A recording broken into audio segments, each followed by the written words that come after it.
Whoa, guys, I want y'all to see something. Look at this. Whoa. Look at the stuff it's leaving behind. This pan likely, or this transmission likely has never been serviced, guys. I mean, it's seeing for a trans problem. Now, hardly any fluid came out, guys. Wow, look at that. Hardly any fluid came out simply because it has no fluid in it. It's got a leak, guys. This is leaking from the condenser. I already wrote that up. I gave an estimate on that, and I gave an estimate. I always tend to do a trans service when I do an estimate on a transmission problem. Okay, even though it's not directly related to the physical transmission. Okay, I love doing service, not flush, guys. The service I can get in and get this filter out. And look what I see when I drop this pan. This is nasty stuff. Hopefully they'll be all right, guys. This is a Nag 1 transmission, guys. Every 60,000 miles, I highly suggest you get in there.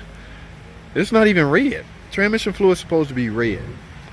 Okay, let's get this filter out. I got a whole new kit over there for this, but I got to go in and put a condenser in it. Okay, the problem is the cooler, transmission cooler on just about every transmission. There's going to be they need a way to keep the cooler, keep the transmission cool.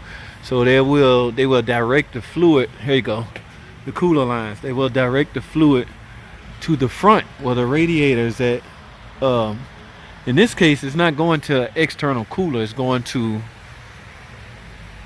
the condenser. The cooler is integrated in the AC condenser. So in order to fix the leak, I have to replace the AC condenser. A lot of people have a hard time understanding how there's nothing wrong with my AC though. It's your condenser, which has the transmission cooler integrated in it. But man, guys, we got to do better, guys. Okay, this Nag 1, these torque converters are already not that high quality. I mean, they come apart like any torque converter over time, but I'm hoping I didn't open a can of worm. That's why the saying goes, guys. This is a saying. I'm not too fond of it, but if you have never changed your transmission fluid, don't do it because you're going to cause it to fail.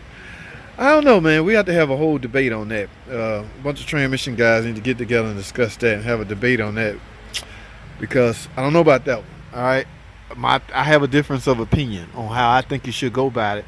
If you have never, just say you buy a car with 200,000 miles and the pan's never been off, you never changed the filter or changed the fluid, should you go ahead and do a trans service?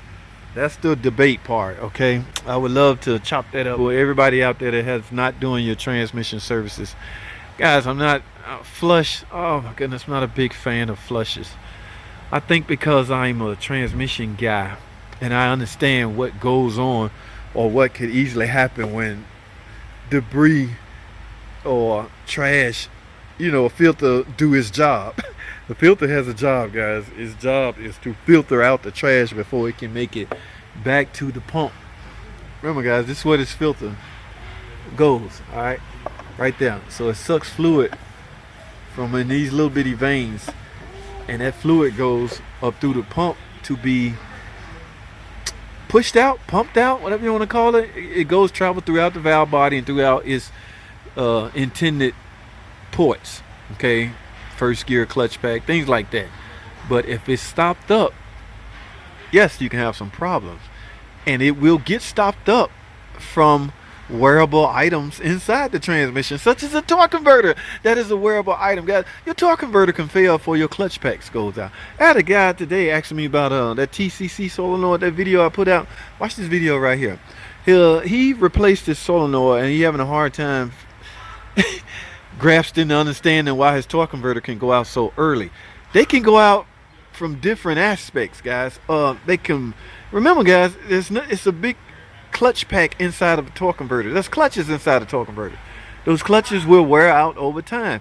If lockup is not occurring when it's supposed to, or it's not holding when it's supposed to, yes, the computer will sense that and maybe throw a P0740. All right? Yes. Now, it was weird, and he said this also, and I can contest to this. You will not have no transmission symptoms or problems such as shifting erratic or anything like that. It's just that pesky check engine light with P0740.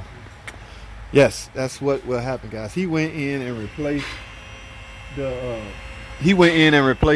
TCC solenoid. Where's my solenoid? Let me show y'all what I'm talking about since I'm on this topic. So here's the solenoid I'm talking about. He went in and replaced this. This is not that bad, guys. I'll show you how to gain access to this in that video I directed you to, because this is called a torque converter clutch solenoid, and the fault code he's having was torque converter clutch circuit. So naturally one would think this is your problem. And you know what's weird? If you look on the diagnostic, I'll try to scroll some by here on this screen. You look at diagnostics, this is not even a possible cause. This is not even included in possible causes. In fact, they don't even direct you to test this. But yet it's called a TCC solenoid, and the fault code is named TCC clutch circuit. Yes, guys, it's a big old waste of time. Stop doing this. But I want to focus on the matter at hand. Please, guys, in order to help prolong the life of your transmission, one must service it during regular change interval. Go in and replace the filter. I ain't talking about drain and refill. I ain't talking about flush. I'm talking about get in this pan, because I'm gonna clean all this out and replace this filter. All right, guys, that's all I have, man. Thanks for watching. Comment, subscribe. I'll see y'all in the next video.